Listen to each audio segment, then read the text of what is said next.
မြန်မာမြို့သမီးလိရာသီတက်ဘယ်တော့စမလဲအခုနှစ်ဘောလုံးရာသီတက်ကျင်းပသွားမယ်2026 2029မြန်မာမြို့သမီးလိပြိုင်ပွဲတွေကိုလာမယ့်ဇွန်လအတွင်းမှာစတင်ကျင်းပသွားမယ်လို့သိရှိရပါတယ်။လာမယ့်ဘောလုံးရာသီအတွက်စတင်ကျင်းပသွားမယ်2026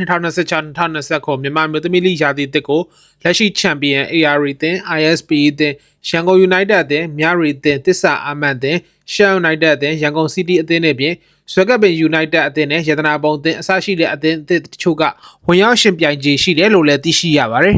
။လက်ရှိချိန်မှာမြန်မာမြို့သမီးလိပြိုင်ပွဲဝင်ကလပ်အသင်းအများစုကလာမယ့်ရာသီတစ်အတွက်လေ့ကျင့်မှုတွေကိုစတင်နေပြီဖြစ်တယ်လို့ကစားသမားခေါ်ယူမှုတွေကိုလည်းပြုလုပ်နေကြပြီဖြစ်ပါတယ်။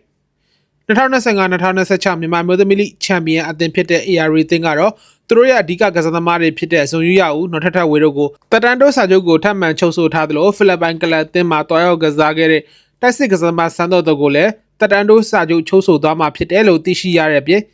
ဘင်္ဂလားဒေ့ရှ်ကစားသမားရီဒူကိုလည်းခေါ်ယူထားပြီးတော့လေ့ကျင့်ရေးအစီအစဉ်တွေကိုမကြာမီရပ်ပိုင်းတွင်မှစတင်သွားနိုင်ခြေရှိတယ်လို့သိရှိရပါတယ်။ဒါ့အပြင်ပြီးခဲ့တဲ့ရာသီကမြန်မာမြို့သမီးလိချန်ပီယံဆုဖလားကိုလက်လွတ်ခဲ့ရတဲ့ချန်ပီယံဟောင်း ISPE အသင်းကလည်းကစားသမားအင်အားဖြစ်တင်မှုတွေကိုဆောင်ရွက်ထားတယ်လို့သိရှိရတယ်လို့ရန်ကုန် United အသင်းကလည်း40အဆင့်ကစားသမားတချို့ကိုခေါ်ယူထားတယ်လို့သိရှိရတယ်လို့လေ့ကျင့်မှုတွေကိုလည်းစတင်နေပြီဖြစ်တယ်လို့သိရှိရပါတယ်။လာမယ့်မြို့သမီးလိရာသီသက်မှာပါဝင်လာမယ်လို့သတင်းတွေထွက်ပေါ်နေလဲရှိတဲ့ဆွဲကပ်ပင် United အသင်းနဲ့ရတနာပုံအသင်းတွေကတော့လက်ရှိချိန်ထိအသင်းနဲ့ပတ်သက်တဲ့တစုံတရာလှုပ်ရှားမှုမရှိသေးတာကြောင့်လာမယ့်ရာသီမှာကစားသမားအသစ်တွေနဲ့အသင်းကိုဖွဲ့စည်းပြီးပြိုင်ပွဲကိုဝင်ပြိုင်မှာလားဒါမှမဟုတ်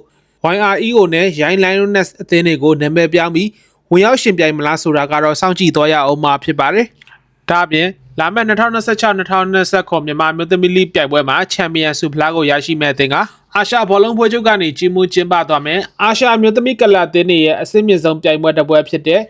AFC Women Champions League ပြိုင်ပွဲကိုဝင်ရောက်ရှင်ပြိုင်ခွင့်ရရှိဖို့အတွက် Play-off ဆင်းကနေစတင်ကစားခွင့်ရရှိမှာဖြစ်တာကြောင့်လာမယ့်ရာသီမှာပြိုင်ဆိုင်မှုပြင်းထန်အောင်မဲ့ပြိုင်ပွဲတစ်ပွဲဖြစ်တွေ့မြင်ရနိုင်ခြေလည်းရှိပါတယ်။